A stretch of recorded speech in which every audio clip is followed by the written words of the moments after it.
I never imagined the woman I married, the woman I once believed was my soulmate, would one day rip apart everything I held dear.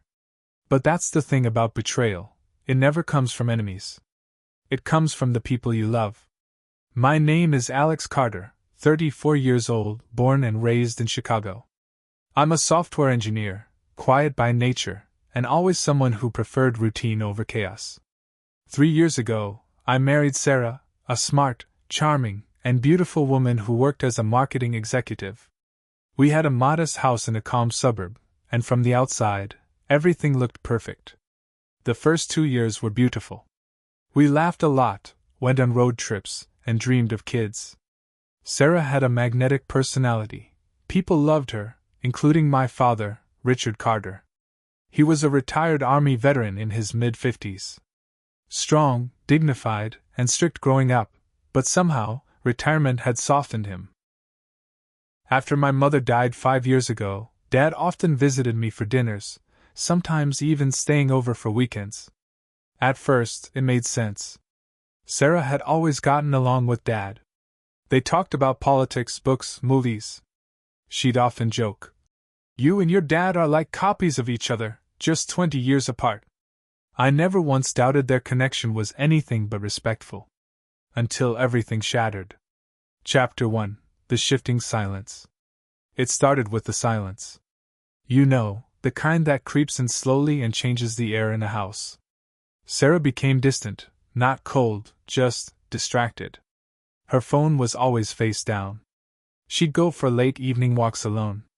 When I asked, she'd smile and say, "Just clearing my head." One night I came home early from work and heard laughter, her laughter. I stood quietly at the entrance, the sound coming from the back patio. As I walked outside, I saw her with my father. They were drinking wine, her legs tucked under her on the sofa, his arm casually thrown on the backrest behind her. When they saw me, they both stiffened, just for a second, but it was enough. "Hey, kiddo," Dad said with that fake warmth I hadn't heard before. "Didn't know you were coming by today, Dad," I said slowly. "I stopped by to return your drill. Sarah invited me to stay for dinner."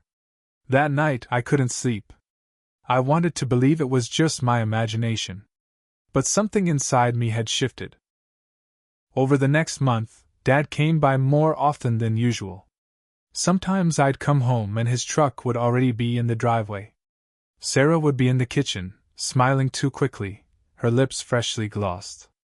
I started to notice small things: his favorite beer stocked in the fridge, his aftershave scent lingering in the guest room even when he wasn't supposed to be staying over. I checked our security camera footage, just once, when I was working late. What I saw made my stomach twist. Dad arrived at 3:15 p.m. I got home at 6. The footage between 3:20 and 5:55 was mysteriously gone. Deleted. When I confronted Sarah, she looked me dead in the eye and said, "You're being paranoid, Alex. He's your father. Stop being jealous of your own dad." That was the first time I saw a flash of cruelty in her eyes. Chapter 3: The Truth Revealed. I hired a private investigator 2 weeks later. I didn't want to. I felt ashamed, guilty. But I needed the truth, even if it tore me apart. What he brought back felt like a punch to the soul. Pictures. Video. Hotel records. My wife, my Sarah, kissing my father passionately in the parking lot of a motel 30 minutes from our home. Room service bills with both their names. My father signing in under a fake name. I stared at the pictures for hours. The woman I loved. The man who raised me. My blood. My wife. Together. Chapter 4: Confrontation. I waited until Saturday. I asked them both to come over, said I wanted to have a family dinner. Dad arrived first. He looked casual, confident even. Sarah came minutes later, in a red dress I had bought her for our anniversary. I didn't play games. I put the pictures on the table. No one spoke. Sarah was the first to move. She took a deep breath, looked me straight in the eye and said, "I didn't want this to happen, Alex. But I fell in love with him." I blinked. With my father? Dad finally spoke. I didn't plan it either. It just happened. We connected in a way I never expected. You're my father, I screamed, shoving the table hard enough to knock over the wine glasses. And you're my wife. What the hell kind of people are you? Neither had an answer. Aftermath. They didn't stay long after that.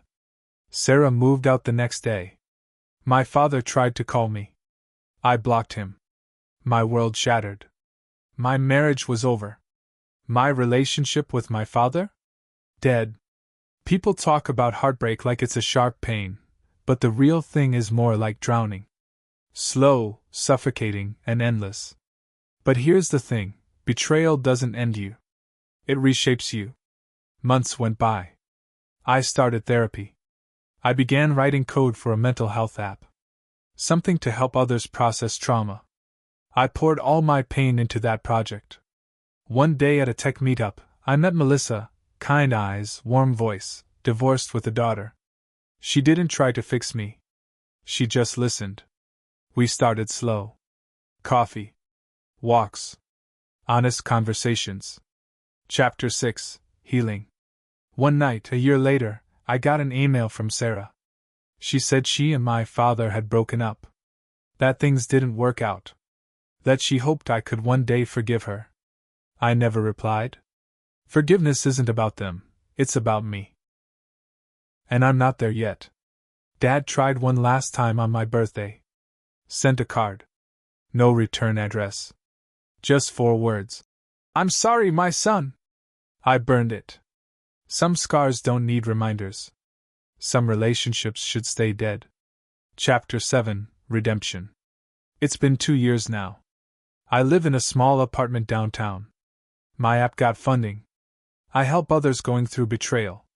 I speak at support groups. I've turned my pain into purpose. And Melissa? She's still here. Still kind. Still patient. Her daughter calls me Alex the Fixer. I don't believe in fairy tales anymore. But I believe in rebuilding. I believe that the worst things in life can still lead to the best versions of ourselves, if we survive them.